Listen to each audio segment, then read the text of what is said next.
Hello everyone, welcome to our channel. आज है हमारी आर्म होल क्लास 4 और आज की वीडियो में हम जानेंगे कुर्ती का आर्म होल निकालने का फॉर्मूला। इससे पहले कि अगर आपने आर्म होल क्लासेस नहीं देखी है तो लिंक आपको डिस्क्रिप्शन में और ऊपर आई बटन में मिल जाएगा, आप क्लिक करके देख सकते हैं। तो चलिए स्टार्ट करते हैं। आज क्लास 4 में हम जानेंगे सिंपल कुर्ती यानी सादी कुर्ती का फॉर्मूला। सिंपल कुर्ती से मतलब हमारा ये है कि ये ना कॉलर वाली रहेगी और ना ये डीप नेक रहेगी, ठीक है।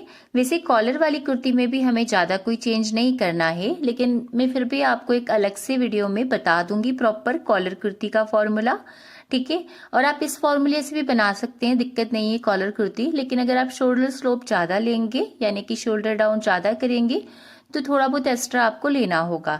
तो ये हम अगली वीडियो में समझ लेंगे।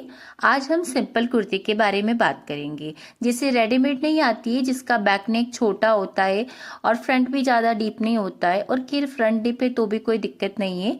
बेसिक जो रेडीमेड टाइप की हम सादी कुर्ती डेली में पहनते हैं उसी का आज हम फॉर्मूला जानने वाले हैं, जिसका बैक नेक डीप नहीं होता है, छोटा ही होता है, 3-4 इंच तक का होता है, ज़्यादा से ज़्यादा 4.5 तक का होता है, ठीक है। तो इसे हम सादी कुर्ती कहते हैं। तो चलिए इसका फॉर्मूला देखते हैं। तो ये जो फॉर्मूला है ये आपका डीप नेक के लिए नहीं रहेगा, ओके। डीप नेक कुर्ती में आपको इसको नहीं लेना है। हमेशा जो मैं आपको फॉर्मूला बताती हूँ कुर्ती के लिए वही फॉर्मूला आज मैं आपके साथ शेयर करने वाली हूँ, ठीक है। तो चलिए फॉर्मूला देखते हैं हम। देखिए, आर्म होल निकालने के बेसिकली 2 तरीके होते हैं। पहला होता है शोल्डर से निकालना और दूसरा होता है चेस्ट से निकालना।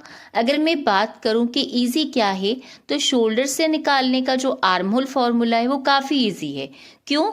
क्योंकि ये सभी तरह की कुर्ती में वर्क करता है।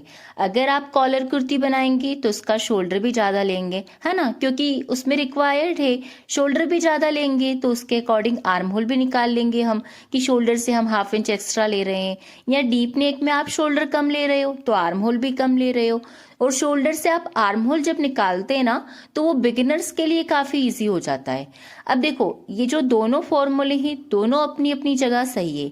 आपको देखना है कि आपको कहाँ पर किस फॉर्मूले को यूज करना है, ठीक है। अगर बात करें बच्चे की तो हम डिसाइड नहीं कर पाते हैं, है ना, कि आप शोल्डर से आर्म होल ले तो उसमें आप चेस्ट से निकालो।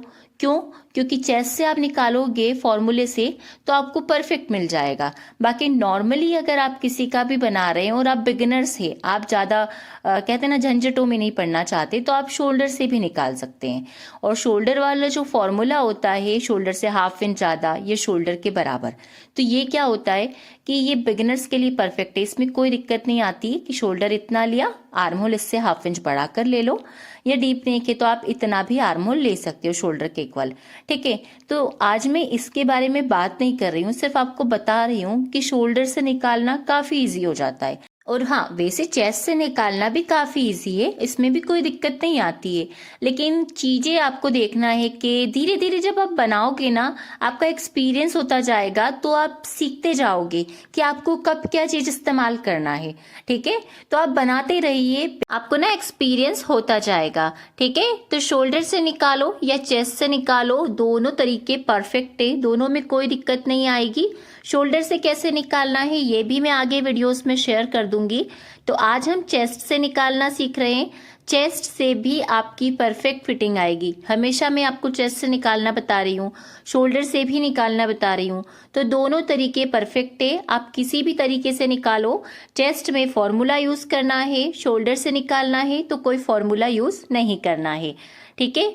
तो दोनों तरीके अपनी अपनी जगह दोनों ही सही है। हाँ, चेस्ट से अगर आप निकाल रहे हैं तो जो आपका एग्जैक्ट बॉडी मेजरमेंट है वही लेना है विथआउट लूजिंग, कोई लूजिंग आपको ऐड नहीं करना है। ये तो आज हम बात कर रहे हैं चेस्ट वाले फॉर्मूले की।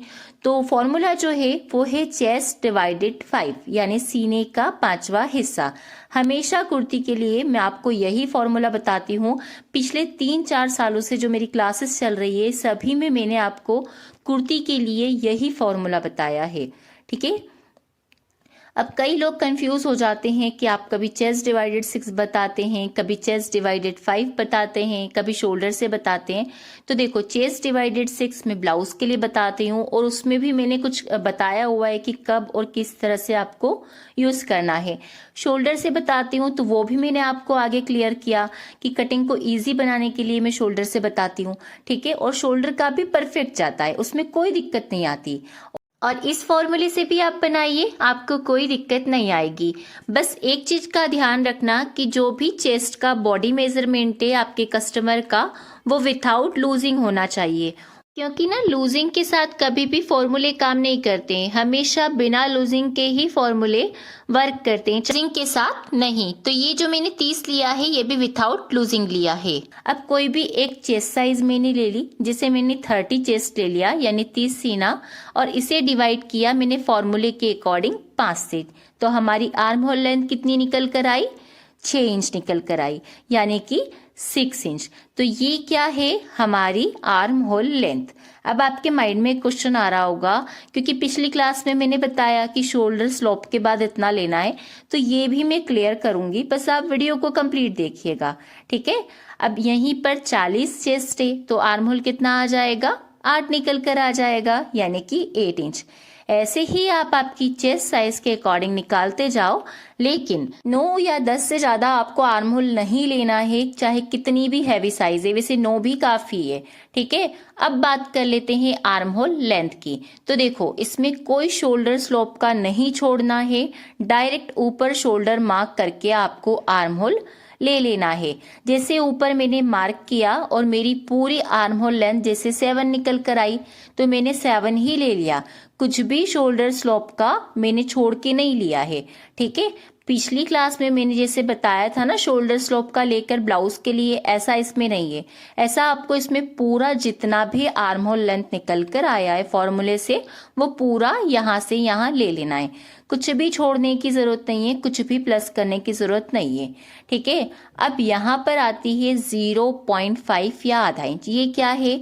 तो ये है शोल्डर स्लोप। जब भी आप सादी कुर्ती बनाते हो ना, तो उसमें ज्यादा शोल्डर स्लोप की जरूरत नहीं होती है, बहुत कम शोल्डर स्लोप हम करते हैं। 0.5 इंच, आधा इंच या हाफ इंच, ये काफी होता है। और अगर आप कर भी रहे हो तो पौना कर दो, यानी 0.75 कर दो। तो देखो, इस तरह से मैंने 0.5 पर मार्क कर दिया, यानी हाफ इंच पर, है ना। तो इससे कोई हमारा आर्म होल में कोई खास फर्क नहीं आएगा। जब हम बहुत ज्यादा शोल्डर स्लोप लेते हैं, जैसे कॉलर कुर्ती में लेते हैं, तो फिर आर्म होल कम पड़ जाता है। लेकिन सिंपल कुर्ती है, सादी कुर्ती है, तो इसमें हम ज्यादा शोल्डर स्लोप तो ले नहीं रहे हैं, कम ही ले रहे हैं, तो इसमें हमारे आर्म होल की लेंथ कम नहीं होगी, ठीक है। इसलिए आप जितना भी है ना निकल कर आया है लेंथ आपका आर्म होल का, उतना ही ले लो। शोल्डर स्लोप का छोड़ने की जरूरत नहीं है आपको, ठीक है। और अगर आप 0.75 यानी पौना इंच भी डाउन कर रहे हो ना, तो भी कोई दिक्कत नहीं है। आपकी जो आर्म होल लेंथ 7 निकल कर आई है, आप उतना ही लो, कुछ भी मत बढ़ाओ, ठीक है। तो इस तरह से आपको सिंपल कुर्ती में आर्म होल का फॉर्मूला यूज करना है। आई होप ये वीडियो आपको अच्छा लगा हो। वीडियो पसंद आए तो वीडियो को लाइक कीजिएगा, शेयर कीजिएगा, चैनल पर सब्सक्राइब कीजिएगा। फिर मिलते हैं हम नेक्स्ट वीडियो में, तब तक के लिए bye bye and thanks for watching guys.